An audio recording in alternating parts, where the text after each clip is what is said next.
Howdy ho, jabronis. Welcome back to Punch Drunk Nerd. We are back again for another week. Listen, this is the podcast where three friends, three buckaroos, three baby boys finally come together in the middle of the week to talk about nerd shit. What kind of nerd shit? Well, let me tell you. We're going to talk about the news of the week. Then we're going to dive right into a discussion about Lightyear. Then we're going to chat about Obi Wan Kenobi. Hello there. And then we're going to wrap it all up with what we're into. Look, I know we go long every week, and listen, we're friends, okay? We want to chit chat. We want to say, hey, how are you doing? You know, we don't talk a lot, so this is our one opportunity to finally talk it out. But I hear you, we go long, so we're going to implement this new timer here. So after a certain amount of time, you're going to hear this noise. Oh, it didn't start. Oh wait, this noise. Can you hear that, boys? Yep. Okay, yeah. That's going to go off, and then that means, hey, we got to wrap it up and move on. You know, we're just starting. This is episode 16. We're doing pretty good. So I'm going to start the timer, and we're going to get this podcast rolling. 3, 2, 1, and we're starting. Ooh, news of the week. Okay, first thing I want to talk about here, guys. Wait, what happened? I'm Ed Bull. Oh, yeah. I'm Ed Bull. All right. I'm so sorry. I wanted to get to those talking points. Okay, I'm Luis Gonzalez, and with me is Miguel Sanchez and Ed Bull. There we go. We're the three friends, the buddies, the buckaroos. Okay, just in case you needed to know, I'm going to restart the timer because that wasn't fair. Now we're going to get going. Here we go. We're Punch Drunk Nerd. All right, so we're going to jump into the news. Start the timer now. Boom. We're going to talk about the first thing in the news is how lawmakers want to start to standardize USB chargers. Now, this has been a pain point of my life for a long time. We got the Lightning port. We got the USB-C. We got the micro USB. It's too many USB charging ports. I wanted to bring this up because this is like a huge thing for me. Basically, a quick rundown. The European Union lawmakers, they did a deal where they forced all smartphone tablets and phones to change to USB-C by 2024. You know, they said, today we have made the common charger a reality in Europe. They're obviously trying to stop e-waste, but also make it easier for consumers. And then America is kind of doing it. They're not trying to do the exact same thing. They're trying to, quote unquote, develop a strategy to acquire no, that's not what I was trying to say. The US currently they don't want to codify USB-C as a universal charger. Instead, they're just asking for a more comprehensive strategy. Either way, I think the most important thing here is that in Europe, Apple iPhones are potentially going to have a USB-C charger. Okay, and that's huge for me. Listen, Miguel has frozen on me. I don't know if you're still here, Miguel. I'm sorry. He's here, giggling his ass off. Okay. Here you are. Now listen, guys. So this is what this is the thing. If all my chargers can have USB-C, that'd be amazing. And people are saying that might be the move that Apple's going to be making. But who knows? You know, what do you guys think about this news here? I said this a couple years ago when I had the Google phone. Why am I blanking on it? The Pixel. It had a USB-C, and my coworkers were very Apple heavy at the time, and they were like, "No, you know what I mean? Your phone sucks. You don't have a Lightning charger." And boom, here we are now. USB-C is everywhere. Yeah. Everything gets charged by USB-C. Yeah. It's time for an iPhone to catch up. You know what I mean? Dude, absolutely. Ed, you don't remember this, but we'll talk about it later. Okay, Ed. No, I remember you think you were all high and mighty, and then you came back to Apple anyway. I did. It's the blue bubble syndrome. But we'll talk about that later. That's okay. Yeah, the BBS. So, Lea, I mean, look, the iPad has a USB-C. Laptops have USB-C. Yeah. And now, you know, I want to use the same goddamn cable to plug on my phone. You know what I mean? Everything. Yeah. Everything. Let's just standardize it. We know what they're trying to do. They're trying to, you know, make you pay for stuff.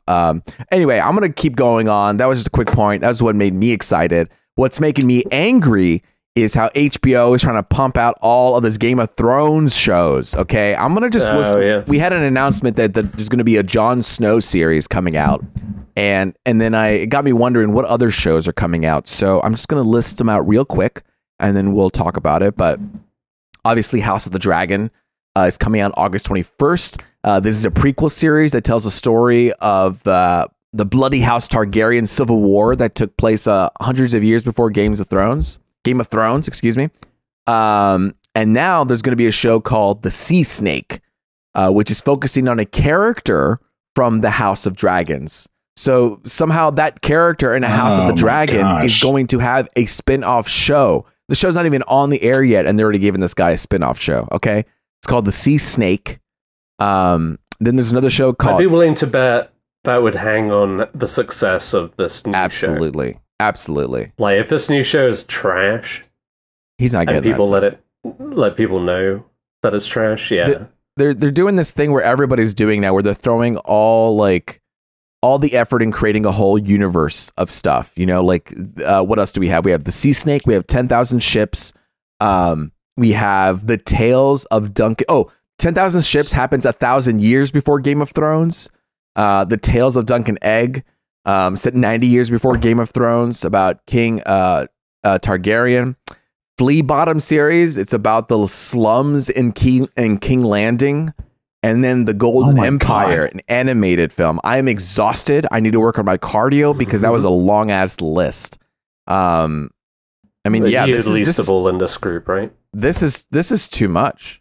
I don't know. What do you guys think? This is a lot.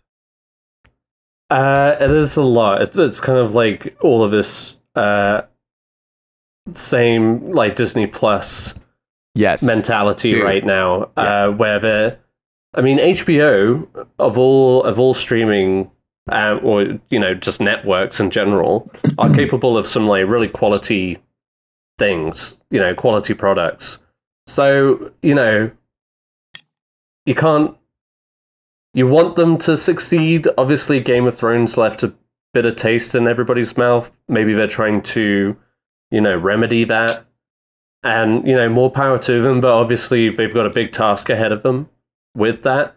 So, you just think, take it one step at a time. But that's clearly not HBO's strategy about anything right now. Warner Brothers or who just bought them?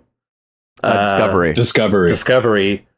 They're just and with the streaming competition going on right now, fuck it. You might as well start making 1 million shows based on the one fucking series that everybody loved for a certain time. And whatever. Let's add to the fatigue. And I'll probably have different opinions after House of Dragon, but you hit it right on. How can we know until that show comes along? It's totally right. It's that fatigue of what kind of Disney Plus is doing right now, where we're getting month after month, show after show after show after show of Star Wars versus Marvel verse, and so we're getting beaten down with content, making us never want to leave. And I'm imagining that some of these shows might become HBO Max originals, because they still are creating HBO content. But then they're going to also need to make HBO Max content, which there is, that are content strictly for the streaming platform. So I'm sure they're going to want to diversify and do that. And that those on HBO Max won't have the, production quality that maybe HBO proper has. So yeah. And also, they're clearly putting all of their efforts towards this one product. Yeah. Like Game of Thrones, just like Disney is throwing everything at Marvel and Star Wars, and it's gonna get a little repetitive after a while. It's give us more shows like The Wire, take us into this world, but in one series and leave it at that. They gave Game of Thrones their best, for a good chunk of it had the world by storm. So celebrate that, sure, but move on. Move on to the next original product. We don't need all of these spin-offs.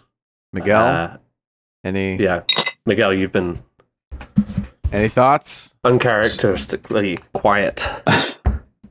I agree with what Ed just said. The spin-offs. And I'll talk about it later when we talk about Obi-Wan. But it does feel like that's kind of, you were saying, fatigue of streaming. You know what I mean? It's just,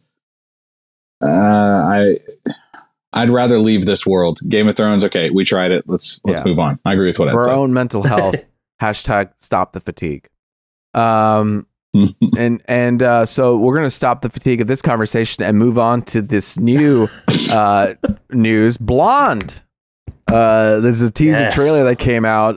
It's coming out 2022 this year. It's Netflix movie starring Ana de Armas and director Andrew Dominic.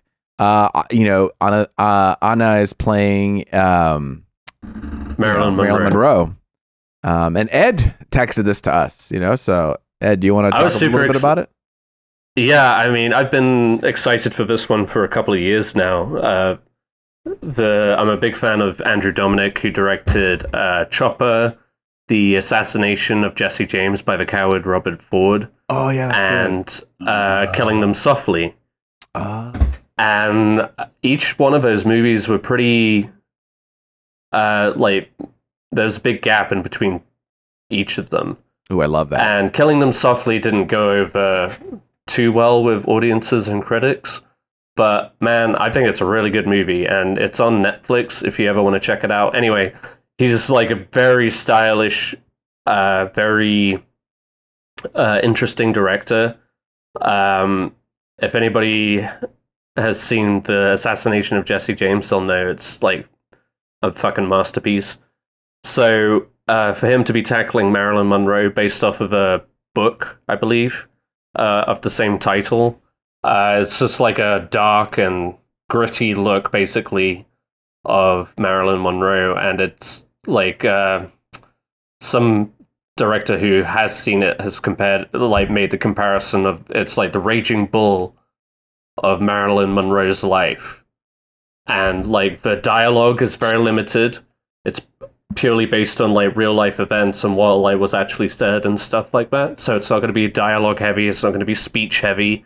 It's just kind of dealing with her, the real, like the Marilyn Monroe in the spotlight and the Marilyn Monroe behind the scenes, and that contrast of character, because she was obviously a deeply troubled and distressed woman who put on a brave face for many, many years until it just kind of crashed in on herself. So anyway, all that to say is Ana de Armas as Marilyn Monroe. What more do you need?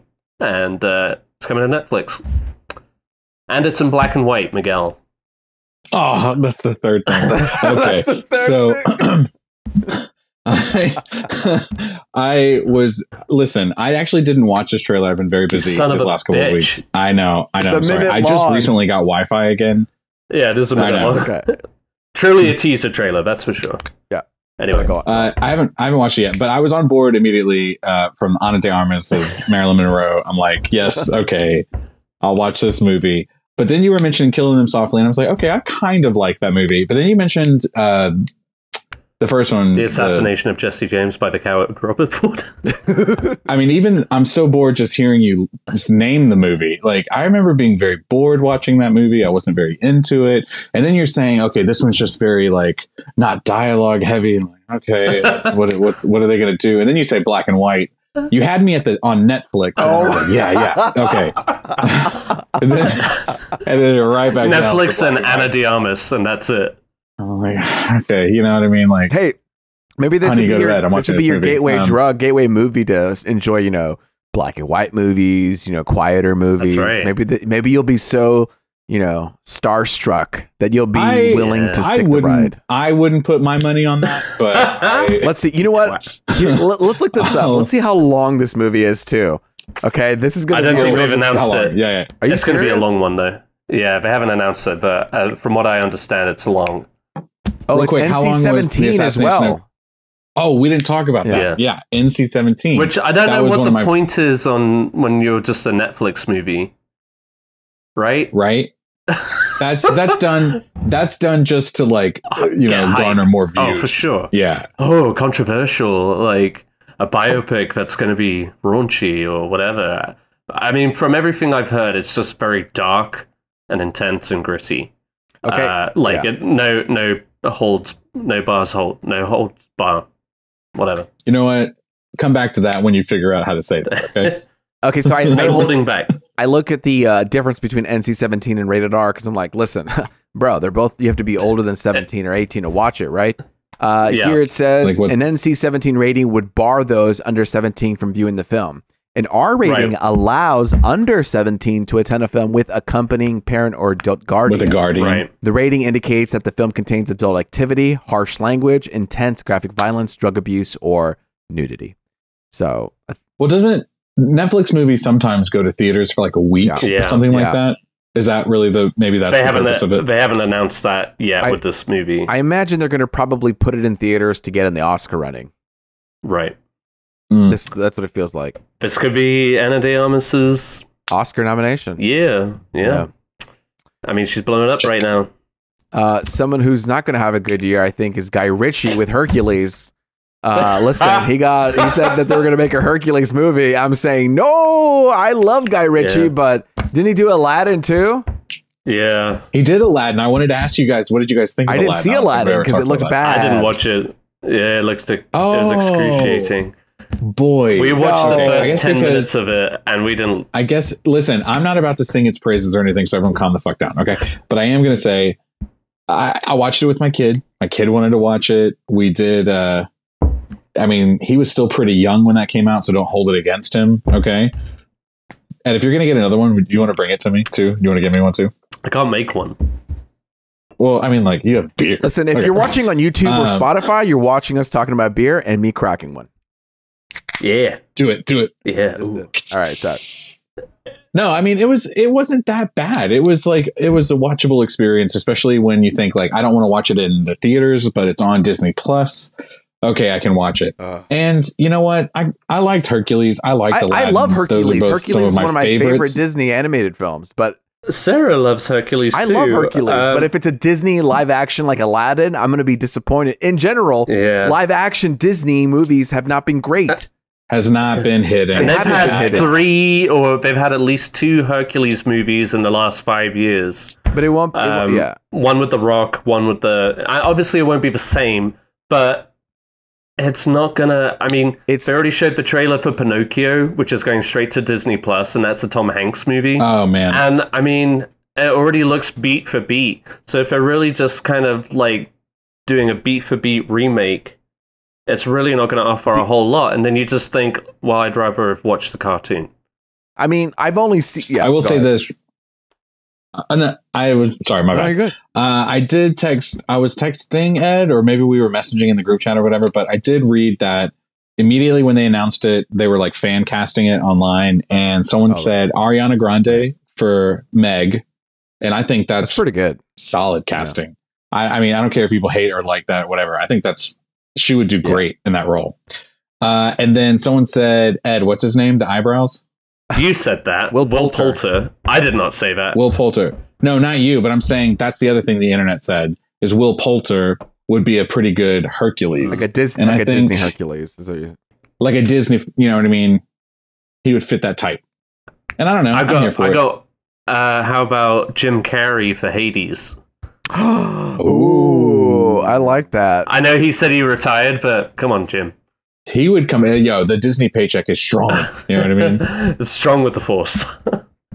Well, you know what they could do? They could do Chris Hemsworth as Hercules if Disney really wants to be incestual about it. Yes. If they really want to keep it in the Disney family, they're like, fuck it. And he already looks like Hercules. You know, Miguel's already got Chris Hemsworth fatigue. I could tell. I know you do. And Chris Hemsworth is saying, hey, this might be my last Thor solo film. You know, so let him do it. I want to see him. I want to see more of Chris Hemsworth. He's so I like lovable. Chris Hemsworth. I'm not I want to see him Chris outside Pratt of on the Thor. other hand. Even if it is like another Disney movie, why not? Chris Evans just did Lightyear, which we'll talk about later. No, for sure. And I know that's not the same thing, but he would definitely have fun with the character. I think he might be a little old. I think he's too on the nose. Fair enough. I just think a young guy. Thor is basically Hercules. Yeah, no, totally. You know what I mean? But you know, you think execs are gonna think otherwise? They might be like, "Oh, it fits." No, of course not. Or Hercules, perfect. We're casting, right? You know. What about Zac Efron? He can sing. Oh, yeah, but have you? And he's chiseled like a Ken doll right now. No, anyone? He is very ripped. He is very ripped. It looks fake. but obviously it's not. He works out very hard, I assume. Yeah, let's see your about gut that real quick. Yeah.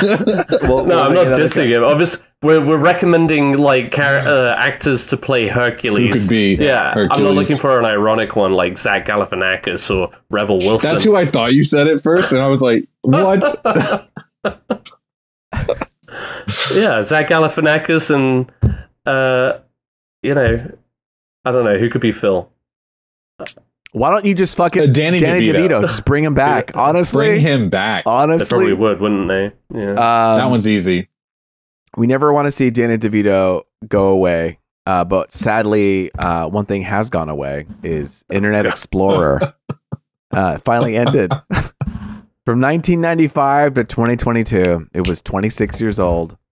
It ended June 15th, and yeah, Internet Explorer, end of an era. You know, when we all had PCs, Indeed. Macs weren't a big deal. Everyone had a PC. Everyone used Internet Explorer for everything. And they're saying they're motivating people to use Microsoft Edge as the new thing. So I just wanted to call that out. I'm using Edge. Hey. Are you serious? Why? Why aren't you using Chrome? Why aren't you using Chrome like every other human being? If I haven't explained thoroughly enough, my computer is a piece of shit. I tried to download Chrome, and it said no. It gave my computer a migraine. And I wasn't about it. I'm sorry. Okay, I'm sorry. That's fair. That's fair. Wow. Listen. Anyway, hey, MacBook Pro coming soon. I'll have Safari. I can't wait for it. Chrome. I cannot wait for it. Chrome. Yeah, do Chrome. Chrome's a good place to go. That's the one. So now we're going to do this little segment here. Just quick news. Like not a lot of things to really talk about. Just things I wanted to throw out there. We all kind of allowed to talk about it there. Yeah, we could talk about it. I just didn't know. I didn't really have much to say about each topic except this is a thing. You know what I mean? Okay. Yes. They have released actually, I think exclusively for IGN. They released the first looks of orcs in Rings of Power. So if you want to check that out, go to IGN's Instagram, and look at those goddamn orcs. Right? Am I allowed to say something about this? You can say whatever you want. You can interrupt me at any moment. I'm just like, I have no thoughts about it except just saying the statement. That's all. I know. I feel like I have found a way to talk about this show. Okay. I am getting increasingly excited for this show. It looks good. It looks good. I do love the fact, and I know this is such a small thing, or maybe not. I feel like one of the biggest errors that The Hobbit did was it invested so much into CGI characters, right? And it looks stupid. Yeah. And in comparison, you're seeing them go back into the practical costumes and makeup effects with the orcs specifically, because again, a lot of the orc characters in the Hobbit movies were all CGI, and it just didn't compare to that real feeling. Like with the Lord of the Rings, that's what that gave it so much life, was the physicality and the real, like, forced perspective and everything. Yeah, they did everything in camera. I remember watching that, after your bachelor party, Miguel, we watched in the next morning what's the first one? Fellowship of the Ring. Fellowship, yeah. I was like, oh man, this shit looks good. And you could just see I like the quality of that film still held up at that moment.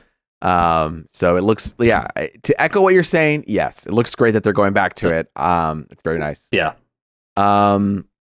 Kraven, the hunter villain of Spider-Man enemy, it's, from Sony, obviously is making it. They're touting that Kraven, the movie, is shot on location and not on green screen, which I always love. So who knows how the story's going to how well the story's going to hold up. Probably not well. Yeah, probably. Well, yeah. It's got what's his name? Aaron Taylor Joy? No, that's not right. Aaron Taylor Johnson. Anya Taylor Joy. Aaron Taylor Johnson. Yeah, I mean that's confusing, right? Aaron Taylor. Yeah. Aaron Taylor Johnson. And what happened to good old two word names? They both are Taylors in the middle, right? Yeah. Yep. Okay. Anyway. Can I just say, wasn't somebody quoted in saying, unlike Marvel movies, Is that correct? Unlike Marvel. Yes. Like, I mean, yeah, it was a dig. It was like unlike Marvel movies. That's all green screen. One, watch Eternals. Two, that's a horseshit perspective coming from Warner Brothers. Sony, or even worse, even more so. Like, suck a dick. Absolutely not. Don't like, because nobody's looking forward to this movie. I mean, who asked for fucking Kraven the Hunter? And also, they were saying that, he's going to be a saver of animals and a protector of animals, which... He's like wearing a lion on his chest. He's a renowned hunter. And I don't know much about the character, but I do know that. So it's just like, they're saying that. So all I thought was, why the fuck are you making this movie? Like, if you're not going to make characters, they don't have that many. Kill me. It just didn't make any sense. Like, so many just pointless efforts to make us mildly interested in this movie. I know. And it just, like, is a contradiction in itself. Anyway, whatever. I'm not mad about it. Are you worked up? He's worked up. HBO Max has created a memorial title card for Ray Liotta preceding Goodfellas. That's a bit of quick news. Another quick news. Dune Part 2 has cast, is it Leah or Leia? Lea Seydoux. Lea Seydoux as Lady Margot. Do you have anything to say about that, Ed? I'm just excited for this movie, and really, you just got to think of all of these great actors with Denis Villeneuve, and she's joining Christopher Walken, Florence Pugh, the pop-in Austin Butler right now, and I still don't know who that is. Then the original cast too. Austin Butler. That's the guy playing Elvis in the new Elvis movie. Okay, we got to wrap it up soon. Here, we got a timer. All right, you're right. Done. That's all I have to say. Top Gun Maverick Tom Cruise is the most grossing movie of all time. My goodness. And it's also, great. WonderMan series, Disney. There was a leak about WonderMan coming out. I don't really know who this guy is, but he was originally a villain, then he became a hero. That's the kind of the story. WonderMan, real name is Simon Williams, the son of a wealthy industrialist whose company falls on hard times due to competition from Tony Stark's industry. As a result, Williams accepts an offer from villain Baron Zemo. That's the character from Falcon and the Winter Soldier, Civil War, played by, what's his name? He's in Inglourious Bastards as well. His name is Ed. You know him. I missed the lead up to that. Hold on. Inglourious Bastards. Inglourious Bastards. No. Baron Zemo. I'm Googling if people are wondering. Baron Zemo. Daniel Bruhl. Played by Daniel Bruhl. He's great. So in the comics, as a result, this character accepts an offer from Baron Zemo, played by Daniel Bruhl, that gives him ionic superpowers. Okay. I don't know anything about him, but apparently WonderMan is getting a show on Disney Plus. Can't believe it. Okay, so we're going to move it on over to our feature discussion of Lightyear. I'm starting a new timer. Here we go. Boom. Okay, Lightyear, directed by Angus MacLean, who also co-directed Finding Dory, directed Bernie and Small Fry, stars Chris Evans, Keke Palmer, you can find her in Nope, Peter Son, Taika Waititi, and James Brolin. James Brolin as Zurg. I mean, listen, is there a recap? I don't know.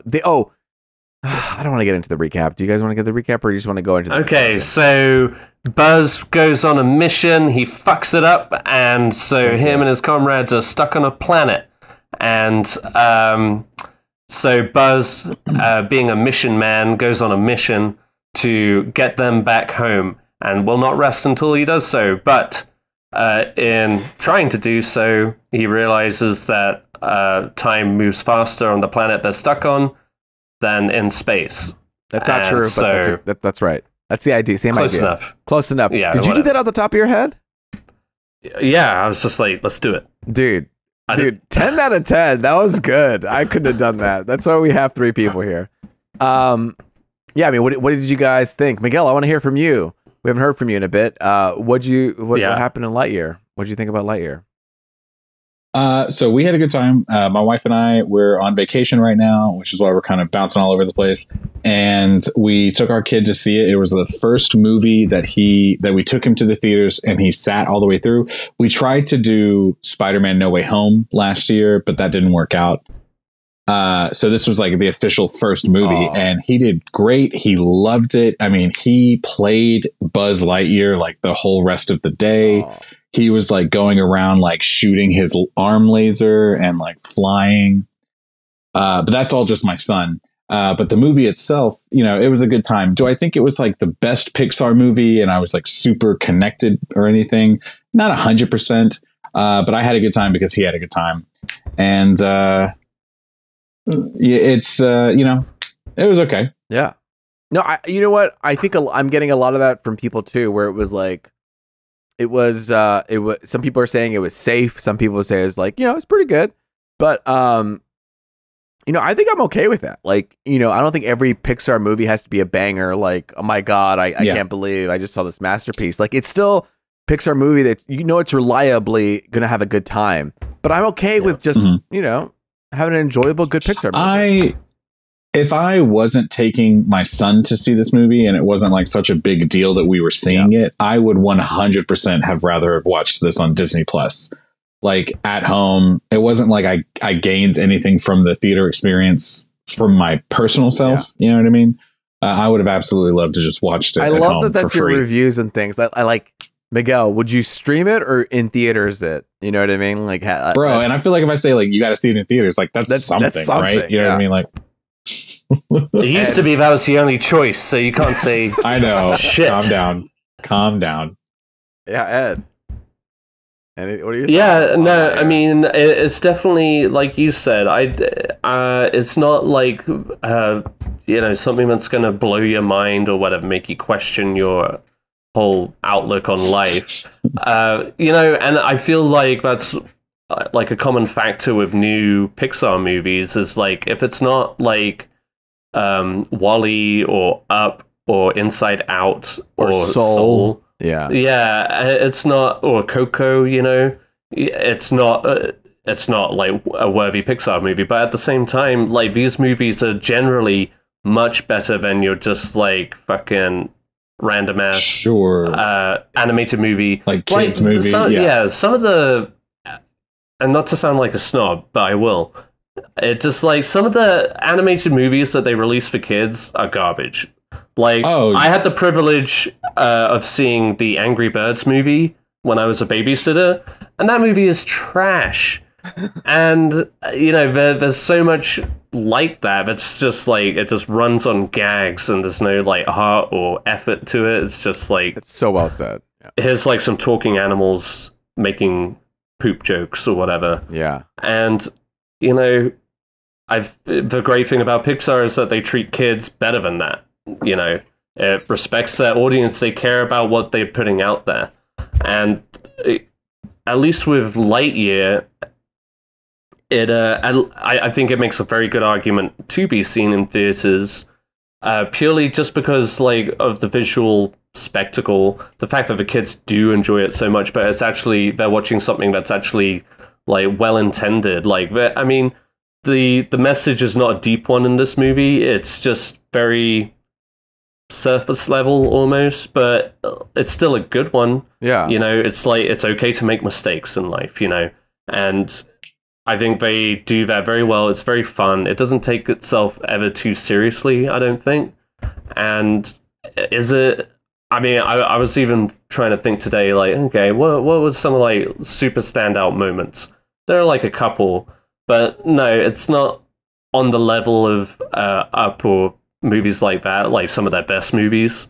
But it was still like a fun ride, visually like incredible. Like I never really cared for the Buzz Lightyear character. I was always like a Woody guy, but like I thought the visuals in this were so stunning, and I was like, I came out of it thinking like, man, I want that Buzz Lightyear outfit. Yeah, you know, like it was cool, like to see it like actually in action, not in like a toy form. Right, it was slick. And like where you get excited for those moments, and I thought they played the connection between that and Toy Story really well. Like even in the score, there was like nice little hints of Toy Story, and just the overall energy of it was very just like lighthearted. And I think I would like compare it to movies like Luca, which came out last year, which was just like a nice romp. It didn't have to go too deep into just like what is life, what is death kind of thing. It's just like more about friendship, or more about just like actual human, like everyday human struggles. Like granted on a big scale, but overall, it's just like it's okay to let go of the steering wheel sometimes and let other people drive, and it's okay to make mistakes and stuff like that. And for that is just like a good time. Like my child was happy, like Miguel's was, and that's fun to see.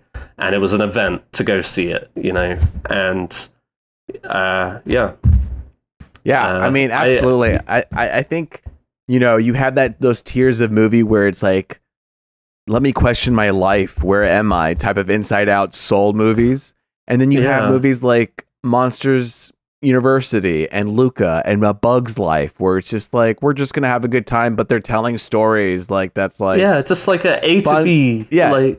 Like it's not an emoji movie, it's not like The Bad Guys, it's not like, you know, like you said, Angry Birds, but it's still doing a good job of it. And to me, it felt like if Christopher Nolan had a kid and he was making a Pixar movie, to be honest, because there was this whole like, you know, 4-year difference, the time difference. You know, I was watching the what's it called? The documentary series about making this thing. It's on Disney Plus. And they were saying how when they make a Pixar movie, it takes 4 years, 3 to 4 years to make it. So they kind of go into the project making this thing, and then they come out of it 4 years later and all these things have happened. And they kind of use that as an influence for this movie, which is why I love Pixar, because they always take real life experiences and influence it in their movie. So they took that idea, ran with it. And for me, that beginning part is like the most impactful thing of the whole thing. Absolutely. Of like seeing time go on. Like he was so willing, like, I got to do the mission. And he's kind of missing all this stuff with his friend. And that was pretty heavy for me. Definitely. Especially when she kind of like passed away again. I was like, God damn it. There has to be another sad, emotional crying moment in this movie.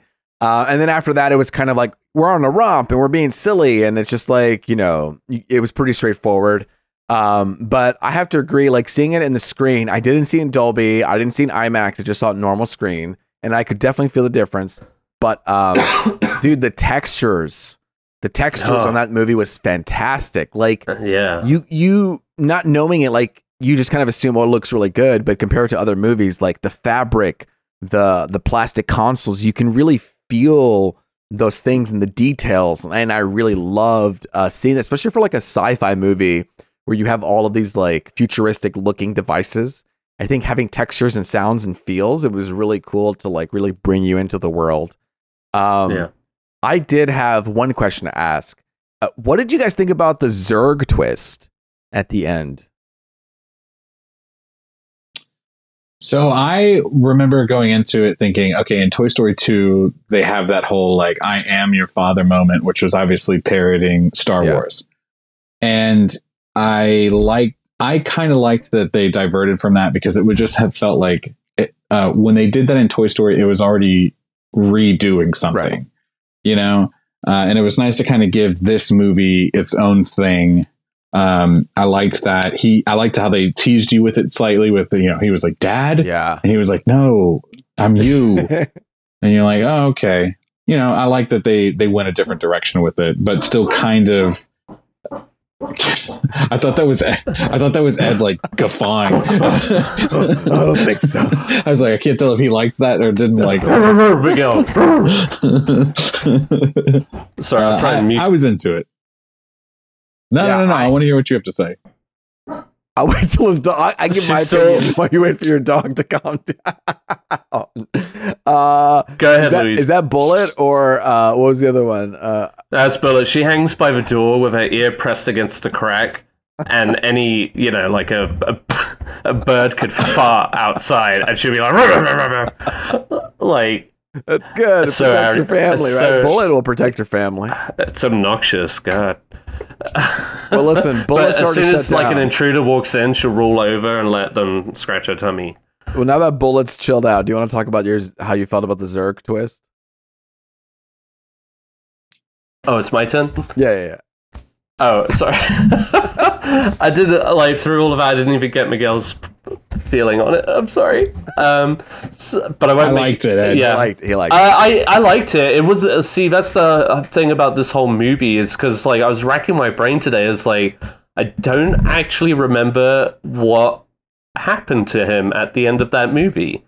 I don't know if that's alcoholism or age, but it's Go ahead. Did y'all stay for the post-credit scenes? Yeah, what a bunch of garbage that was. I stayed for one. How many did you watch? I stayed for all 3. One. I stayed for all 3. There were 3? Yes, dude. There were 3. And let me tell you, Sarah wouldn't have let me do that. It's fine. Dude, okay, so it did this thing. Let me tell you first off, it was fine to miss it. It was bullshit. Because guess what? Who's coming back? Zurg. Woody? Okay. No. Oh, see, that would have been cool if they would have done a Woody thing. But no, it was just like, Zurg, I'm alive!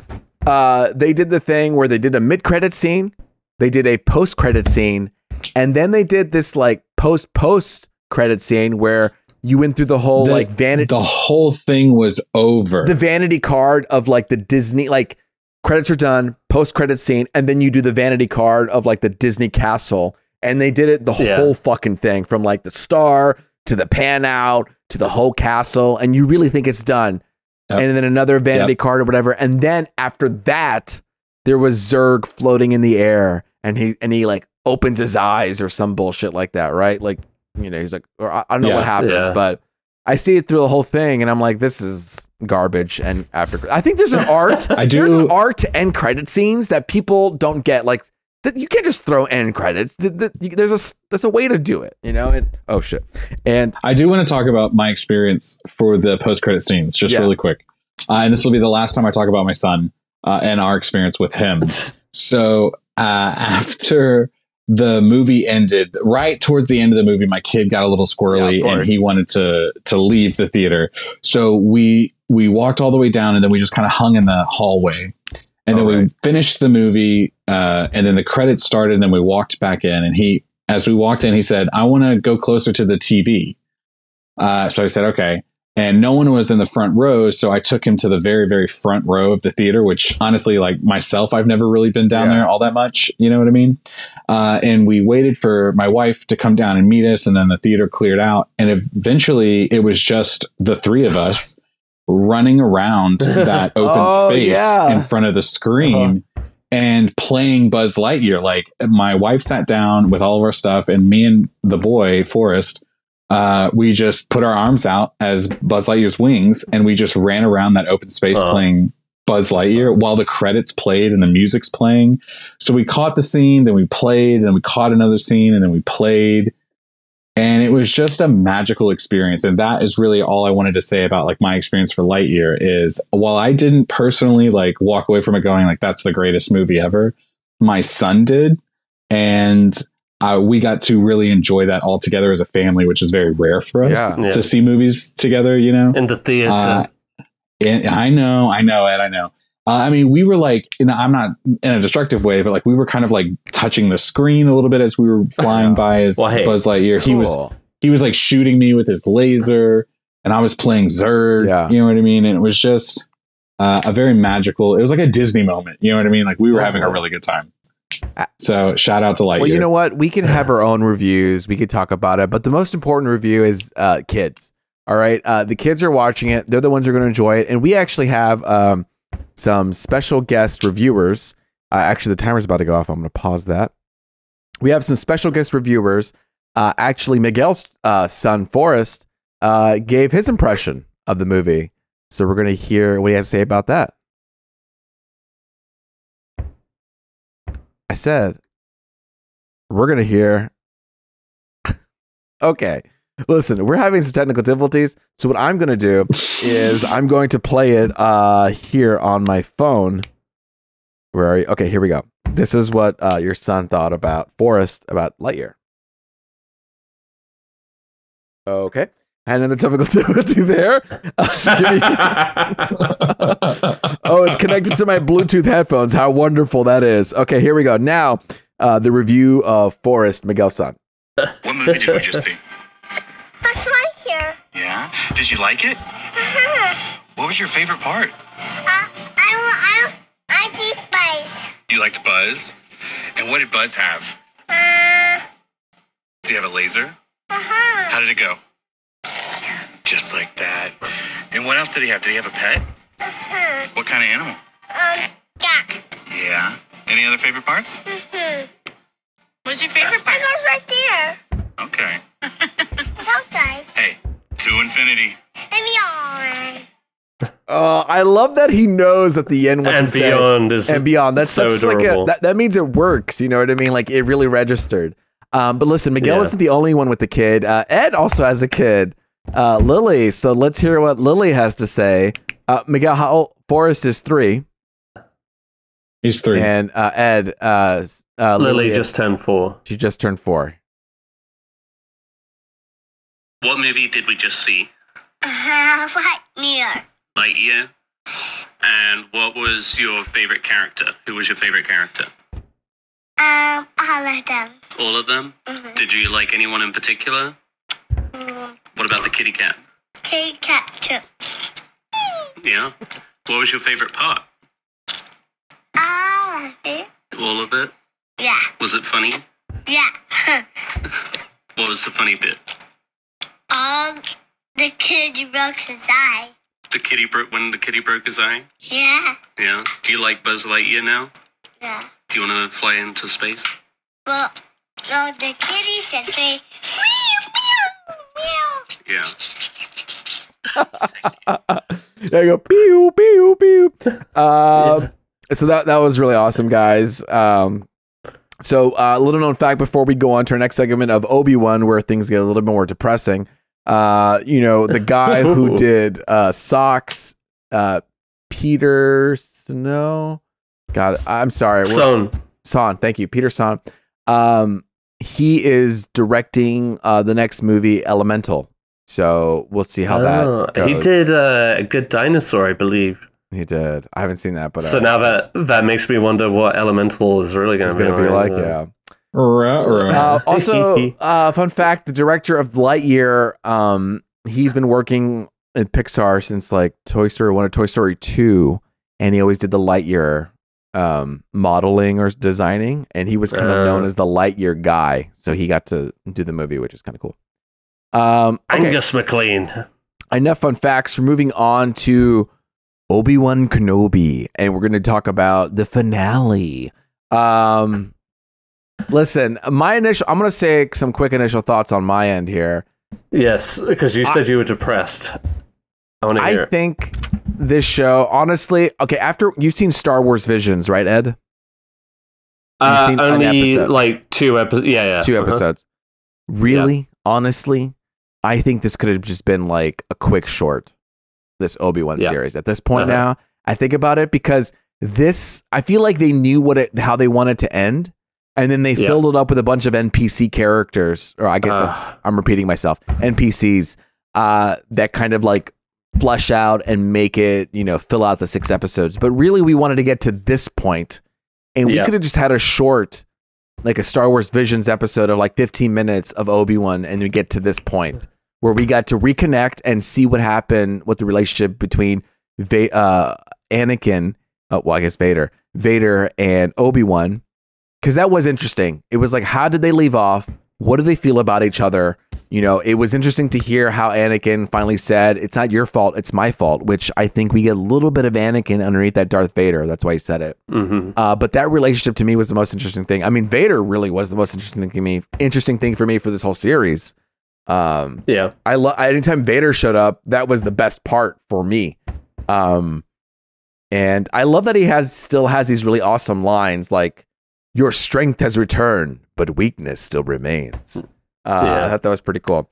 But yeah, I mean, I don't know, man. After getting through the whole thing, I think it could have just been like a nice little short. A movie.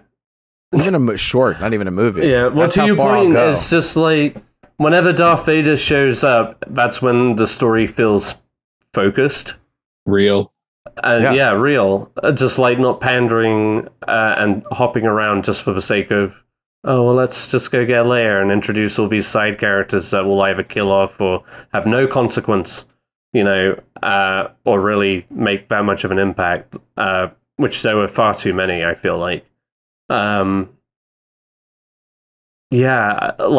the whole thing. I do feel like this last episode, yes, was probably what they just had in mind all along. Because the setup and the staging and the visuals of this fight compared to the first one and everything else in between, like, I feel like this one was really what they were just building up to. And that's in no good way to all the other action scenes towards this. Like, I thought, like, going back and watching that first encounter with Vader was just kind of, like, weird blocking and staging, like, almost awkward and forced. And to go off Whereas of that this point, one actually felt climactic and, like, visually kind of stunning. Like, when they first approach each other, and you've got the moon in the background, or the planet in the background. I was just an initial silhouette shot. You're just like, okay, this is Star Wars here. This is just like... I want to jump on that point because I was thinking about that when I saw it. Was that shot... Okay, let me back up a little bit. It feels like, for me, that this is being shot in a small space. That's why you have kind of like this awkward framing or like composition where they're trying to make it feel dynamic, but they're shooting it in a small space. And when that shot showed up with Vader and Obi-Wan in the finale, it looked grand and big, but I think they're able to pull that off because they're able to composite those two characters in a huge digital background. So it feels bigger and vaster instead of actually shooting in a huge, like, tundra space. You know what I mean? Right. And I mean, I agree. I liked how bigger it felt in the finale. But again, I think it was also like, oh, this is VFX. I can taste it. Oh, for sure. Yeah. Like even the set background is mostly like, and even during the fight, and I'm not going to rabble on. I want to hear Miguel's thoughts, but like even during the fight and through other sequences in this where they do like a God's point of view, or you know what I mean, just like totally. A bird's eye view of them, just doesn't add to it. It just gives it more of a TV feel. Sometimes, like just certain cuts or certain edits, like it's. I think we mentioned it last week. It's like there are so many moments throughout this whole series where it's just like bursting to be so much better than it is overall. That it really could have just been condensed down and this moment would have been way more impactful. Which for the entire series, I think it was. I think this was probably one of the better episodes, but I still, like with every other episode, I had some issues with it, and that kind of hinders it and kind of holds it back from being as iconic and memorable as it should be when we're dealing with these characters. Over to you, Miguel, in my guest room. Is it my turn? Yeah. Okay. I have a lot of, I tried to kind of keep notes as you guys were talking, because you guys all kind of touched on different things that I want to bring up. First off, I just want to say lightsabers. I was telling Ed this as we were watching the show. Lightsabers were already so cool. And I do feel like one of the pluses of like the Disney Star Wars stories is that the lightsabers look even cooler. Yeah. You know what I mean? Like every time they turn on and they glow all over the actors. Love that. And you just, I mean, like think about like the moment in Rogue One, even, you know what I mean? When he turns that thing on at the end of the hallway and you're like, oh shit, Darth Vader's here. Like, it's just so fucking cool. The fight in the forest in Force Awakens, you know what I mean? The red scene in the Last Jedi, you know what I mean? And even in the smaller Disney Plus shows, seeing them battle, it's just like, I I'm so hyped right now. Yeah. I was having a good time. I do think that as you were talking about a TV feel as opposed as in comparison to like the shots or the visuals sometimes. I do think the dialogue was also just kind of cheap at times. In this fight, I mean, Luis, you were just talking about the line that Darth Vader had. I remember rolling my eyes at that line. You know what I mean? Oh, damn. I was just, I know, my bad, dude. No, it's fine. Dude. I know. Good, It's just, I was just kind of the whole back and forth, and really, it wasn't so much just that one line. I really think it's in my head, Darth Vader doesn't talk so much. And it's been a while since I've seen the movie, so maybe there's a lot more dialogue that I'm just not remembering. But in my head, Darth Vader is like this imposing figure.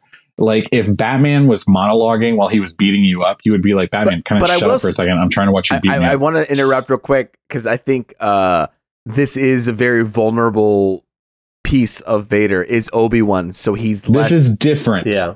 This is like Vader in a place you don't typically see because it is Obi-Wan. But sorry, go ahead. It's more of like Anakin than Darth Vader. Yes. You know what I mean? So I understand, and I understand that that's like the point that they were doing. I feel sorry. Go ahead. No, well, just to add to that, I do feel like even in A New Hope, and this was obviously as just like a progression of the character and the series when it first started, but like Darth Vader in Episode 1 is much more, or rather Episode 4, whatever the fuck, A New Hope. He's much more aggressive. He yells a lot more. He's more impulsive compared to how he ends up being in like Empire Strikes Back and Return of the Jedi. Like he starts kind of aging, I guess, in a way. Yeah. And again, that might have been like a natural progression for just the character in the grand scheme of things. But also, you know, as a reflection of that, like he's still kind of like a very vengeful but like, to your point, Miguel, it does feel like also a lot of the dialogue is, especially from Vader, it's just like, you know, soundbite kind of dialogue. And I felt like... Sorry, go ahead. Well, I was just saying, especially because they use this like CGI James Earl Jones voice to like give it that like iconic Darth Vader voice. Yeah. I mean, the last couple episodes, I've just really been going, why is Hayden Christensen involved at all? Right. Like literally anyone could have stood there. And I know this is a point that's been made a lot, and I didn't get to say this last week because I wasn't here. But it's just like it doesn't feel like I'm really getting a performance. You know what I mean? Out of Hayden Christensen specifically, except for when, dude, yes. He cuts when he slices the helmet. That's the moment. That is the moment. And it was one of those things where it could have been real fucking lame, but I was hooked. Dude, that is the moment. Time. Yeah. Yeah. And when he's like, so first off, even before they slice his head off, he fucks up the breathing machine. Yes. And it's like, it's not even just the Darth Vader sound anymore. Like that's like a strained breathing. And you feel like I can't breathe just thinking about him breathing through. So I really loved the sound on that. The heart. Yes. Go ahead, Ed. So like that goes to Return of the Jedi when he's dying. Right. Takes off his mask or whatever. Uh-huh. Yeah. And the skull. I mean, it's Oh. Yeah. Is that from that? Yeah. So like whenever we see Vader remove his mask in Return of the Jedi, like you see the similar, like he's got these lines beneath his eye and like the weird skin, but he's also got like a huge chunk out of his skull kind of thing, like a big scar across his skull. And I was wondering if they were going to allude to it in this episode, because you never see it in Revenge of the Sith. He just gets burned up real good.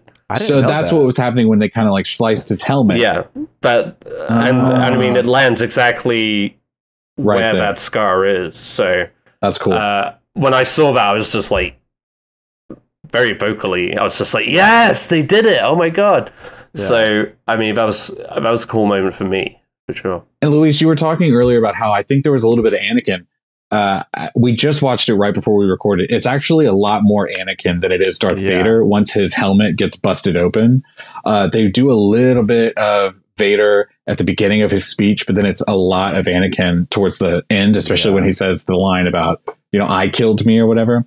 The other thing I want to say that they did so well is like in some of the, like, take Tobey Maguire and Spider-Man, the first Spider-Man, when he gets his face mask all ripped to shit and everything, and you've got like one half of his face showing the Peter Parker and one half of the face is still Spider-Man, there's kind of this weird, it's like your eyes wouldn't really line up in that mask. It looks kind of funky. And I remember thinking that at the start when we were starting to see Anakin's face, but when he stands up fully, you're like, oh man, this really fits. It does fit your face. I can see how it works to your actual human face. You know what I mean? I liked that so much. My only problem with the dialogue, going back to that, is just that I wish, other than that one moment, I wish there was a way to make it. I'm trying to figure out how I want to say this. I wish we could have gotten a more believable performance from Anakin, but it was just kind of hard because it was so much CGI. James Earl Jones. Yeah. Wait, was the James Earl Jones voice not really James Earl Jones? No, it was him. No, it was. Didn't you guys talk about this? It was like they CGI James Earl Jones' voice. No, that was for they Top took Gun. line. They was like, wait, what? Wait, did I say I mean, that? I'll have to review my notes. I'm pretty sure that they took an AI and it was like a program running James Earl Jones's lines through an AI, and that's how they pulled. No way! I can't. Well, you're talking about Val Kilmer's voice in Top Gun. Maybe I'm confusing that, but I'm pretty sure, other than our notes, that I read that's what they were doing with. I mean, I was wondering going into the show, I was just like, is James Earl Jones still doing that? Have they figured out a way around that? Because I feel like I read something. Sorry, Ed, go ahead. No. I mean, he was definitely in Rogue One, but I remember seeing Rogue One and thinking like, okay, his voice definitely sounds older. But to pivot off that, I read some comment on Reddit or whatever that was saying that's why it sounds a little more uniform in this show. They've definitely cleaned it up for sure. And he may have come in and read like the fucking English dictionary, and now they're gonna just piece together any sentence they want. But I don't know. So, I never knew that they had done AI for this one. Yeah, I just assumed he had recorded. It's interesting because I'm seeing reports of James Earl Jones returning, but also some AI stuff as well. So it looks like there might be a hybrid thing happening. We'll look into it and then we'll talk about it. Or tweet us. How about that? Why don't you tweet us if you know the answer, and then we can talk about it. Sorry. One other thing I wanted to say, go for it. I did have one more note. Luis, you were talking about it being a short.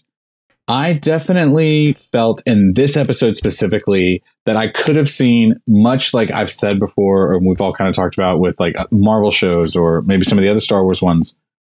It could have gone on just a little bit longer. Like I would have rather an episode where it was just Obi Wan versus Vader, and then another episode, or however you want to order it, and then an episode of Rena versus Uncle Owen. Honestly, I don't even bring Reva into it. Like, just have it Darth Vader versus Obi-Wan, and have Vader hunting Obi-Wan.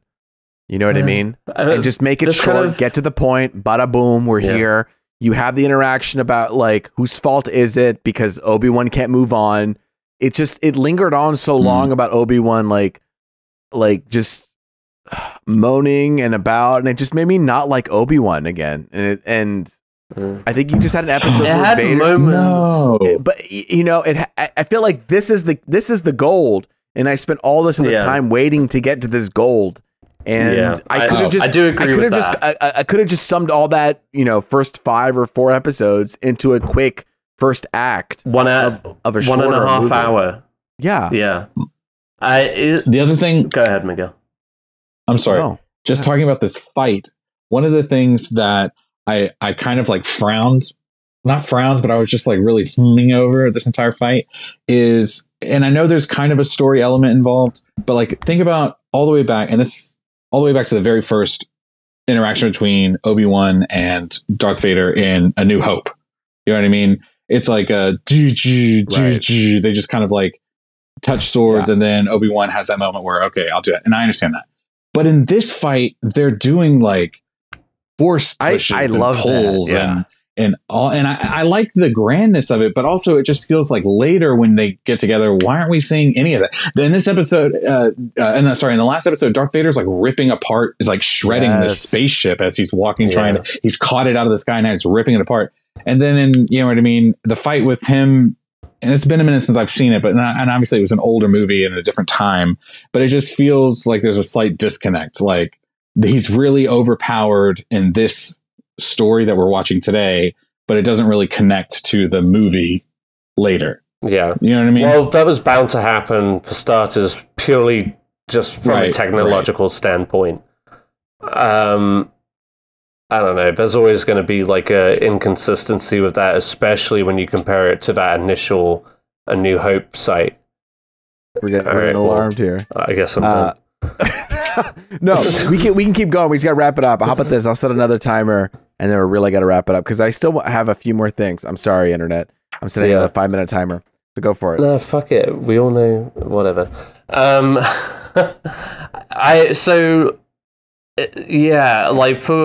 I will say of this episode, like going into it, I didn't know what Reva's point was, like what she was going for. Like I get at the end of it, like she thought she was going to have the upper hand by killing off Luke and Leia, but you just don't get that in the context.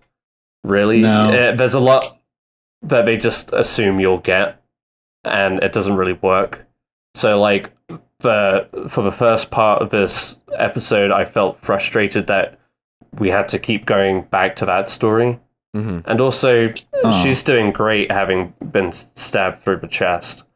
And also, I felt like Rupert Friend as the Grand Inquisitor was wasted also. I definitely wanted to see more of him. But like the interaction between Obi-Wan and Anakin towards the end just made me yearn for more of that and less of all this other fucking mission. Yeah, I had no stories. I wanted that emotional journey, and like whilst I was excited, and we kind of all knew that Qui-Gon Jinn was gonna make an appearance. Dude, that was so good when Qui-Gon Jinn came out. I think, or no, I'm the only one. Well, so I think in the context of it. For the whole show, they've been leading up to that moment, and only to have it thrown away with just a little quip like, you fucking showed up, Obi-Wan." Well, it could have been such a more meaningful moment. Okay, well, yeah, that's what he told us because that's what the script says. But like it could have been such a much more, like, the most wonderful thing about Star Wars is when the Force actually means something at the right moment. Had Qui-Gon appeared when Obi-Wan was, like, at like, his most defeated in this series, like, when the rocks were coming down on him, he was facing his Padawan, he thought he was going to lose Leia, he thought he was going to lose Luke, he thought he was going to die. That's when Qui-Gon should have shown up and actually given him some insight into his situation. That's what the whole fucking series has been building up to. And what do we get? A fucking throwaway line at the end of it. And yes, I was super glad to see Qui-Gon because that's what they were promising. I didn't get Darth Maul. I didn't get Jar Jar Binks. I got fucking Qui-Gon Jinn. I'm totally happy with that. But it should have been more meaningful. It should have been more meaningful instead of just like, I've been waiting around for you. Well, let's go walk this way. And, it was just like, again, this whole show was bursting to be fucking spectacular, but they just used it in the wrong moments. Like, they had the typical, or not, whatever, they just had the great lightsaber things, which, like, frankly, and I know this is just like a personal thing, but I think Star Wars is not as magical without the Force. So if you don't have the Force or the lightsabers, and it doesn't necessarily have to be Jedi, it could be Sith or whatever, it's just like Force sensitive, as they're calling it. It's just like, that is what makes Star Wars for me. So when I see it, I'm going to get excited. But fucking, like, just for these throwaway moments like that, I just think that cameo could have been a lot more meaningful. I thought that fucking Ian McDiarmid was used better in his cameo that was than cool. Qui-Gon's. I was equally excited to see both of them. I just thought Qui-Gon's could have been way more meaningful, especially in a show that's supposed to be about Obi Wan Kenobi. Like, lean into that character and where he came from. Yeah. Like, Qui-Gon, that's what Yoda referred to in Revenge of the Sith. Right. So fucking use that. Make that an emotional punch in the show, not a throwaway cameo at the end. You know, and even more evidence that they just like shot it in a fucking studio and we were just like, all right, we'll just throw this one at it, because this show definitely had like 3 endings to it. It did. Basically. It did. I mean, I blacked out when I saw Qui-Gon Jinn. I was like, oh my God. And then I was so excited. Actually did it. I was so excited to see it. I didn't care at that point, but I totally hear what you're saying. We're almost running out of time here. But I do want to call out that I love, God damn it. I'm pausing the timer. God damn it. They included hello there, the meme of all memes, into this fucking thing, which it's like part of me is like, I can't believe they did it, but good for you. I have mixed feelings about it, but I can't. That's when they should have ended it. I thought they were going to end it there too. Yeah. I can't believe they pulled off another hello there in there. But going back to, just want to end it out, then I'll throw it to Miguel. But when the Vader thing was happening, when he had that scar and he was kind of admitting to it, I will say it was really cool seeing the different lights on his face when he had like the blue lightsaber, when it was kind of Anakin, and then he kind of admitted like, but I destroyed Anakin, and then they had the red lightsaber, and then it became the transition to the Darth side. I thought that was pretty cool. But that's it. Miguel, you have any last closing thoughts before we move on? My last closing thought would just be that, is it Reva, right? The Inquisitor. Yeah. I said Rena earlier. That's my bad. I liked her story. I liked the actress. I really liked the whole, I was a part of the Order 66 and I've got this vengeful spirit, and how she says at the end, like, you know, did I become him? I felt something in that moment. Yeah. So I get maybe, okay. If you guys didn't know, maybe people didn't, but no, I really enjoyed it, and I thought she nailed that moment. Yeah, I do want to clarify. I did really enjoy that. It was coming into this episode where I just really didn't know what her purpose. Yeah, because it just left it so open ended in the last episode, and not necessarily in a good way. I just it had to have come more organically, but to that moment that you're talking about where she was afraid that she became like Anakin, that was a real touching moment, and she really played that. She did that really incredibly well. Like that storyline could have also been a quote unquote Star Wars Vision short about an Inquisitor who is hunting down a Jedi, and then she kind of goes through this Who started off as a youngling. Yeah, like that would have been an interesting story in its own, but to muddle it together with Obi-Wan, and it just kind of like, I felt like the momentum was like stop and go. And so I just wanted to get to the good stuff. And then we had the Reva, and then the other girl who was like from Game of Thrones. I forget her name. Sorry, Miguel. Indira Varma. But that's cool. I mean, it was a really emotional moment. Sorry. I liked it. I would like to see more of her. I think they're setting it up to have her come back for more. You know, you have her. You have her. You have Cal Kestis. You have Ahsoka. So these Jedis who are still around can kind of create some sort of I don't know thing. You know, Avengers of the Jedi. I do wonder. I did hear a rumor right today. They were talking. I think it was IGN. Luis, that was probably you. That they're, you know, obviously they're talking about bringing Cameron what's his face in for a Cal Kestis like show now. I do, and like I said previously, the last time I was on, I just think a lot of the Inquisitor storyline in Obi-Wan was kind of rehashed storylines from the first Jedi Fallen Order game. So I am kind of curious, like, how are they going to make that story stand out? You know what I mean? A little more unique. But maybe the sequel game will give us something good to work off of. There you go.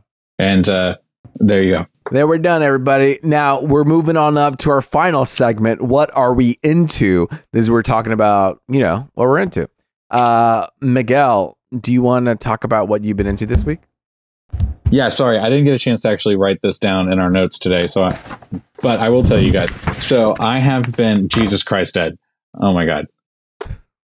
Move one more sheet of paper. Move one more sheet of paper, Ed. Sorry, everyone. That was nice. I like that little whip you just did on it. That was really good. So Kristen and I, we have been on this like multi-state road trip for the last couple of weeks. We've been going hard on the road, and we've been spending a lot of nights at hotels. And one of the things we've been doing is just binging the good old Netflix show. God damn it, Ed! It's like you hold it until I start talking. Sorry. If you're on YouTube, I'm just so tired. I'm in the same time zone as you today. Okay. Fuck. Sorry. You think I'm not fucking tired? I also watched The Irishman for a little bit, but no. Yeah. So we were in the hotel a lot, and we were binging the Australian version and the US version of Love on the Spectrum. Oh, are you guys watching that show? I know of it. Yes. Yeah. It's a Netflix series. It's about people on the spectrum, autism spectrum, having struggling to find love. And then Jesus fucking Christ said, another yawn. Well, you think it's gonna keep coming? You might as well just drink some fucking water. You know what I have none near me. I'll say this: we binged these fucking episodes. I put it off for the longest time because I didn't want to like exploit, you know what I mean, the experiences the real life experiences that autistic people go through, and I definitely didn't want to like laugh at them, which is what I was worried about when we first started. But it's actually a super endearing show. The guy that's like the creative, he's the director or whatever of the show. He does such a good job interviewing all of these people. You fall in love with all of them so quickly. And you want nothing more than for them to succeed. And they go on these dates, and sometimes they're good and sometimes they're bad and sometimes they're amazing. Like when a person finds the other person and you feel like these are soulmates connecting right here in front of us. It's like, it's magic on screen. So as much as I was putting off the show and I would have told you, a month ago, maybe not watch that, I'm turning it around. It's been great. We binged them. There's only like 6 episodes per season. Perfect. They're like 40 minutes long. We were doing like 2-3 episodes a night because we'd been in the car for so long. We were just like, I just want to stay up for a little bit and not be in the car. So yeah, thumbs up. Love on the Spectrum. I had no idea they had an Australian version. I think that's the original one. That's the original one. Oh, okay. And then they did a season Love of the US Spectrum. one, and then they did. Bro, I've been doing the accent. I love you. I really do. See, now this is making fun. Boston. This is not what I'm about. I'm making fun of Australians, though. I'm not trying to make fun of. Oh, that's okay. We can do that. Okay, that's cool. They have experts, like they have this what's the word? Not a relationship expert, maybe, but it's just like people skills expert. Her name is Jody something or another. She's the most amazing person. She speaks to everyone as though she's been friends with them, you know what I mean, for years. And even though it's their first time meeting, and she supports them through these discoveries. And it's just like the feel good show everyone should be watching. That's awesome. So yeah, they Love on the Spectrum. They have Netflix. a second season. Is that what you're saying on Love on the Spectrum for America? Yeah, the UK one. The Australian one has 2 seasons, and the US one just finished their first one a little bit ago. I guess I think it came out this year. I think so. I'm assuming they're gonna do a second season, or maybe it was last year. Because I remember watching the first season a while ago. I think it actually a second season of the US version came out. I don't know. No, I'm pretty sure because we just binged these shows, and we 100% would have watched season 2 of the American one because they were very. I'm looking at IMDb right now, and I'm telling you that it's out right now. There is a season 2. I mean, I don't know how to on Netflix today. If I jump on Netflix discern right between now, the Australian and the American one. Let's see, Love. It's Love on the Spectrum, and then it's Love on the Spectrum US. No way. Is that how they decipher it? Which feels like a reality show, like a you know what I mean, like a reality competition show, which is why I was so. Yeah, I mean, I know. God damn it. I just fucking told you. I binged the entire show. Okay, I guess I watched the Australian version is what happened. And then there's a US version. Okay. Watch all of them. They're great. I didn't binge it. I saw some, but Sarah watched it. Ed, I'm sorry that they're Australian, Ed, but they're very endearing, okay? I am too. Jesus Christ. If anything, I'm sure the American one is equally obnoxious. Obnoxious. They're not like... I'm just talking about accents. Oh, accents. Okay. Purely accents. Come on. I'm sorry, I have to step away just for 1 quick second. Okay. Okay, potty. Ed, hit us up with what you've been watching, baby. All right, so not so much this week. He's grabbing a drink, that motherfucker. I see you, Miguel. Already grabbed one. You might as well grab me Get one. him a drink. Yeah. Luis said you had to. I revisited The Northman. Mm-hmm. It's out on Peacock. We reviewed that earlier on in our early days. Miguel, did you enjoy The Northman? I haven't watched it yet. Yeah, I know you didn't. You can't. Well, hold on. Question about that. The Peacock version. You know, I know you can watch Peacock for free. Do you have a subscription service to Peacock? Somebody I know has a prescription. Prescription subscribed to me. Of The Northman. Okay, yeah. Yes, because correct. there's 3 tiers of ooh, that's nice. There's 3 tiers of Peacock. There's the free version, and then a middle version, and like a no commercial version.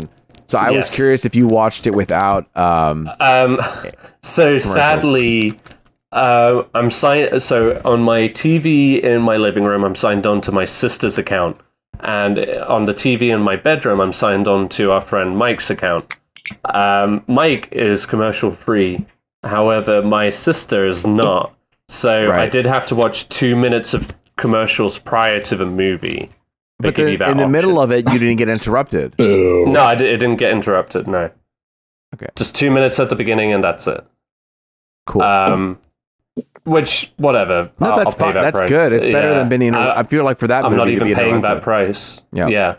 No, yeah, I wouldn't have watched it. I'm beyond commercials now. There's no going back.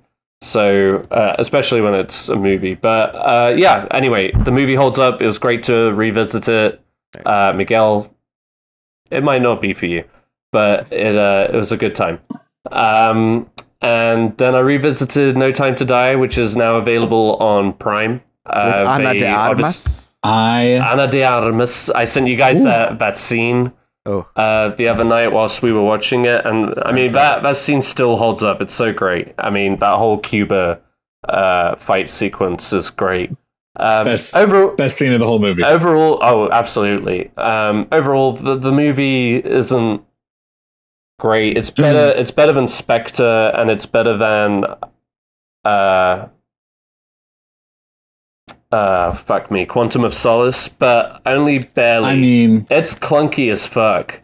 Oh damn! I got to revisit it. I will say this: when we finished watching that movie, I went home. Kristen wasn't with us when we saw it. I went home and I said, "I think this is the only James Bond movie you're going to enjoy."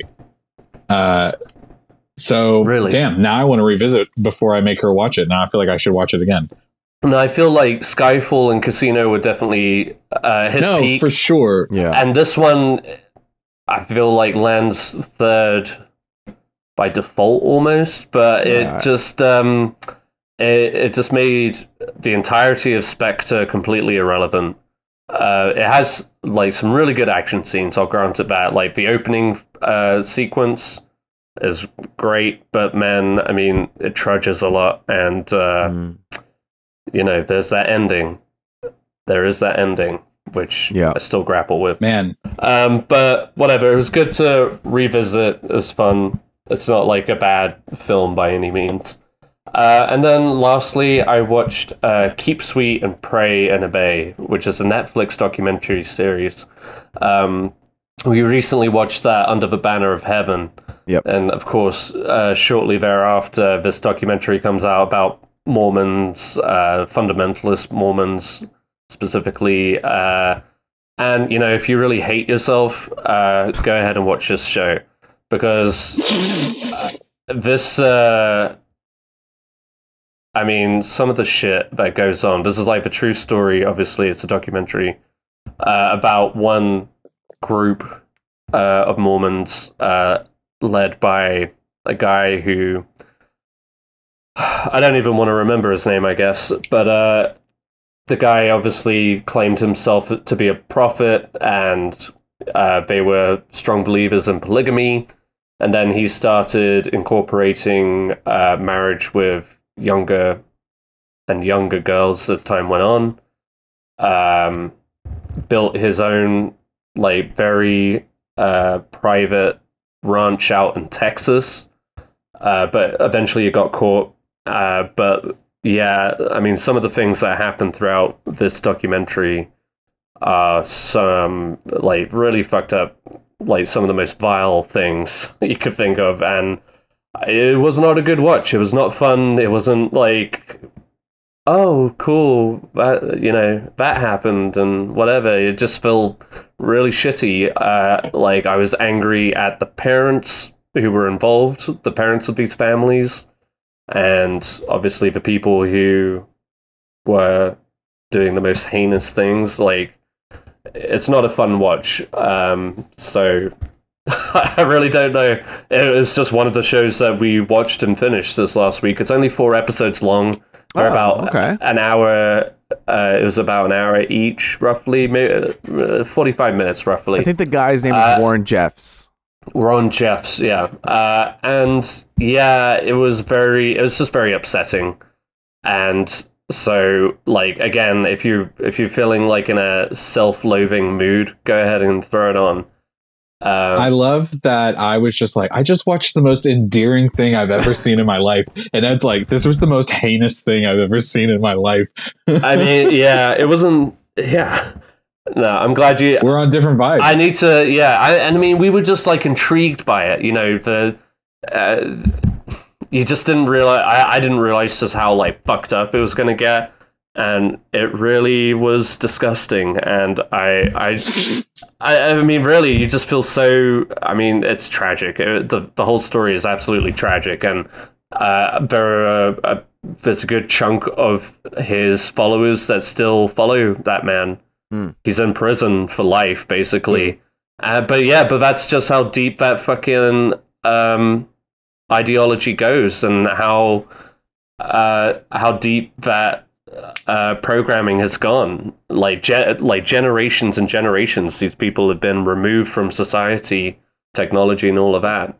So, you know, you're going to listen to the man who's claiming to be the prophet of God, and God damn it, like, yeah. So that was my week. Nothing terribly exciting, if only a little depressing. I say a little bit. It was very depressing. Like, I had bad dreams that night. So yeah, over to you, Luis. All right, over to me, baby. We're gonna change it up a little bit. Bring it home. I'm bringing it home. What's it called? Teenage Mutant Ninja Turtles: Shredder's Revenge actually came out this past week. It's kind of like an arcade game, so it's kind of got that old 16-bit or whatever style to it. If you go to arcade, it's really fun. I played it. I'm playing it right now, and it's like, if you just need to zone out, play a couple fighting levels. You can be Michelangelo, Donatello, all the turtles. You can even be like Splinter and April. Everyone has different abilities. You know, some characters are stronger, some are faster. Leonardo's more well-rounded, some are more powerful. But either way, you just play through different levels. And you can play with randos if you want. So I went through 8 levels of it, and then I said, you know what? I of course played as Michelangelo, and I was like, you know what? I as Michelangelo want to play with other people. So I connected with people online, randos, and all 6 of us, or all 4 of us, are just playing and beating the shit out of the foot soldier, and it was like chaos. But it was awesome chaos. It was super fun. There is kind of a narrative that's kind of happening as you go from level to level. I highly recommend it. When I got it for like a discounted price for like $18. It's currently I can play with other Switch players because I bought it on my Switch. But I can't play with other Xbox players or PS4 players. Unfortunately, I know they're looking to do that. But I would love to, play with you, Miguel, or whatever. It's really a fun time. I do have to ask, I know you got a couple of things I know you want to talk about, but real quick, you said, of course I'm Michelangelo, or like, of course I want to play as Michelangelo. We've been talking about Ninja Turtles in my house a lot this week. My boy is all of a sudden into Ninja Turtles. And we do have a Switch, so maybe you and him could play a game together. So fun. You would be surprised at how good my 3-year-old is at the Switch. But my question is, shut the fuck up, dogs. Like what? No, Ed, unmute because I want to know. Like what Ninja Turtle are you? You know what I mean, Luis? You're Michelangelo. Absolutely. Ed, who do you think?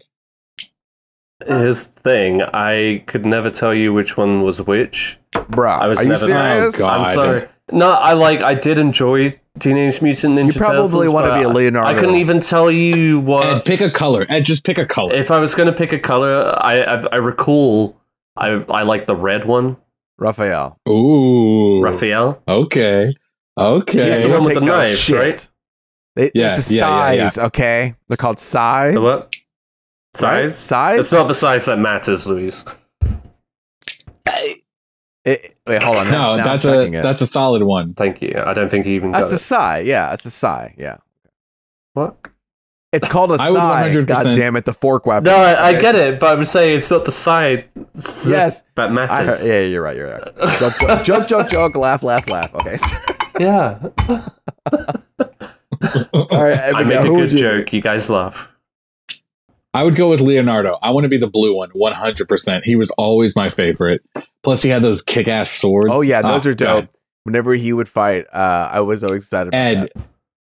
I got to give you, I got to link you up with Kristen because I've been quizzing her on the Ninja Turtles, and she can tell you their names, their colors, their weapons, their like emotional states. Okay, you know so the other two, all right, so you got blue, that's Leonardo. Yep. You got red, that's Raphael. That's right. So is orange Michelangelo, Donatello? baby. Oh, no. No. Bruh. Fuck. Michelangelo's orange. Okay, that's me. I love pizza, and Oh, my bad. He's like tubular, bro. They all love pizza, but he really loves pizza. Yes, but not like, yes. Okay. Yes. Okay, so Raphael, Donatello. So Donatello's the purple one? Yes, he's the tech whiz. Yes. Okay, yeah. All right. You know how Kristen remembers Michelangelo? She calls him Michael Orangelo. Nice. I'm a little bit. I guess I'm a little bit of both of Donatello, Michelangelo in one. I could see, That's a solid combination, dude. There's only 3 I of did us. always like Splinter. That's good. Yeah. No, Ed, we're for sure doing a Ninja Turtles marathon. Dude. We're going to watch all those 90s movies. I will say, dude, that's done. That was that's done, my dude. peak view of American life back in the 90s. Like, we went to the video rental store. We rented Teenage Mutant Ninja Turtles. Yeah. And below the movie rental place was a pizza place.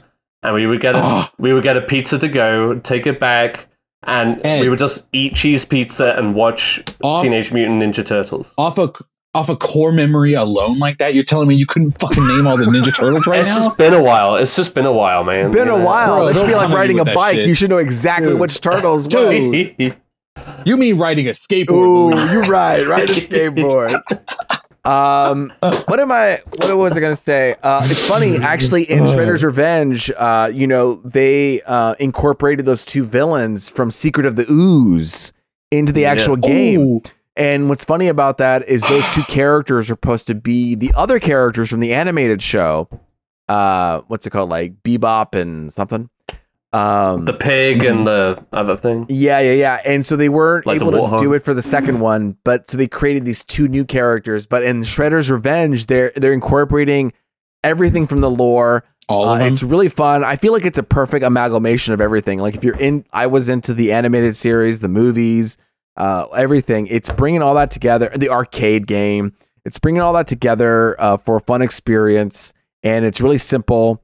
Except I will say at the beginning, there were these like, here are all 20 move lists right away, and I got quickly overwhelmed. You know, there were so many options. Obviously, like I'm not like a gamer, but I'm a gamer, kind of.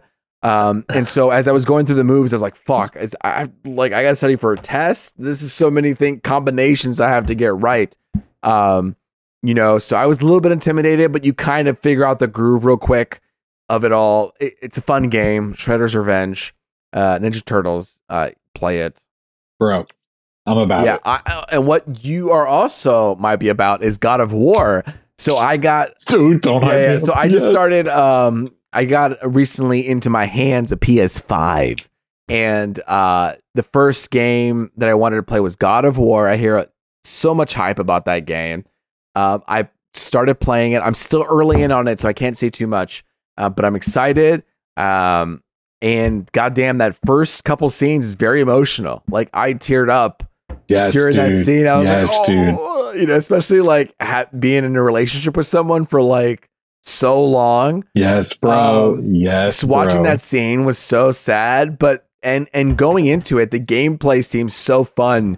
As far as like using different weapons for different enemy types and incorporating your son in the thing, which is reminded me of Guardians of the Galaxy, where you had to utilize your team to do all these different movesets. Listen, everybody, I am very young to gaming, so I may have used the wrong reference, but regardless, I liked how you were able to use that boy to distract enemies with his with the bow and arrow. I'm early into it. I haven't gone too deep into it. I'll probably play some of it tonight, but it looks like it's going to be a lot of fun. I like how the flow of it all. And people are telling me how it's kind of a game that's all done in one take, right? Like it's all a one shot video game, which is super cool. So I'm excited to see what happens because I know for sure I'm going to die a lot. So I don't know how it's going to work when I die. Let me ask you. Stay away from a desert. Yeah. Have you? There's the new God of War. Have you played against Baldur yet? Has he showed up at your house? Oh yes, to be like, I played against him. The guy with the tattoos, dude. The first time I played that scene, that fight, I mean, I felt that kind of like stress that Kratos feels in that moment. Yeah. It's just like you think, okay, I'm done, and then you're not done, and then you're not done again. And normally, I would hate that in a game because normally they do that shit like kind of midway through or towards the end. But the fact that it was like right away, and you think, oh, this is just some jerk off I need to get rid of because I'm Kratos, right? I'm God of War. Yeah.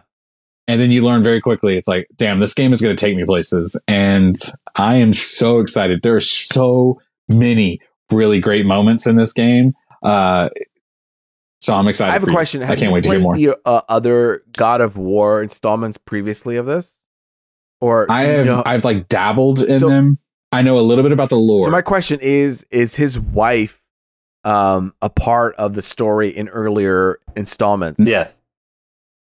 No. So that's a new introduction. Essentially what happens is Kratos has a wife and a daughter, and they both die. I don't know if by his hand or he has something to do with it.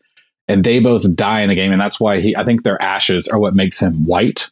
I think I read that recently. Yeah. So the fact that he has this new family in this new realm is kind of like him being like, I'm trying to have this again. And then his wife dies. And now he has to be like, am I going to keep this kid alive? You know what I mean? And not only am I going to think about my past and how that affects me, but how his new wife has shaped so much of his worldview, and how much, not just his worldview, but his son's worldview, who doesn't know his past. So you have to really, he has to balance this. Like, how much do I tell him? How much do I keep secret? And how much do I keep secret from myself? And how much do I keep secret from him? Dude, this story, I've played it about 3 times now. This is like one of the best video games stories I've ever played through. I love this game. I'm so excited. I can't wait. Like, I feel like I have so much ahead of me and I want to focus on God of War, but it's PlayStation has is bringing a lot of joy to me right now. Bro, don't fuck around. Finish this game, okay? Like, do it. I mean, this is going to be there's a ton of games you're going to want to play. This is going to be perfect because The Last of Us Part 1 remake is coming out, and my idea is I'll finish God of War, and then I can start Last of Us because I've never played that. Do it. To keep the ball rolling, I'm watching The Boys. Very good show. I won't say too much about it, but it's really great. People have been seeing it on the internet like The Boys is the best superhero show compared to all Disney Plus. I will say that, yeah, I mean, they're not wrong. I mean, it really pulls you in, and you're kind of on the edge of your seat in a lot of stuff. And The Boys is disgusting and bloody and does a fucking good job of it too. The first episode of this season I was like, oh my God, I can't believe they're pulling this off right now. So I'm watching that. That's really great. And then I wanted to connect again with Miss Marvel, episode 3 that came out today. I will say this. It is a different show. I think it's trying something new and unexpected and that's going away with the comic a little bit. And that's actually what I'm loving about it. I am getting more excited about this show the more and more it goes on. Do I think the show is for everybody? No, but I still think it is a fun, good show. I love the family. It's a very family-oriented show. Kamala, who's Miss Marvel, has parents, and they're kind of like protecting her. She's in high school, and she's just come across these bangles, arm bangles that go around her wrist that has unleashed these new powers and abilities, and she's kind of discovering it. She loves the Avengers, and she's discovered these powers. And to see the dynamic between her and her parents. Her parents are so, I don't know, they're just heartwarming, honest people, and you want to be a part of this family when you watch the show. I think it still plays some of the Disney Plus like Marvel TV trope things, so it doesn't expand it too far much, but it is different and it does do different things from the comics. And so as I'm watching, I'm like, ooh, what is happening? Because my dream is for there to be a Marvel movie that has no attachment to any comic at all, like just complete original IP of a character. And they're kind of doing these things, and they're kind of setting it up. We're like, ooh, there's a connection to Shang-Chi and the rings. There's a connection to maybe Moon Knight, maybe Doctor Strange, all of these little things. But yeah, I'm having a good time with it. Now probably more than when I first started. I feel like the first couple episodes were setting the tone. They were setting things up, and now we're ready to roll with this show. I think if you wanted to wait, you could probably binge the first 3 episodes now. But who knows? Wait till next week when I talk about Miss Marvel again. I'll let you know how I'm feeling about it. Because I will be watching Miss Marvel next week and the week after that and the week after that. But until then, you're going to have to wait because this is the end of Punch Drunk Nerd, everybody. My name has been Luis Gonzalez, and with me, of course, is Miguel Sanchez. And Deadpool. And listen, we're on Twitter, we're on Instagram, we're on TikTok, we're on Spotify, we're on everything. Reach out to us, become our friends. We are here, we're your friends. Until next time, later, Gators. Take your skates. There you go. Stop it.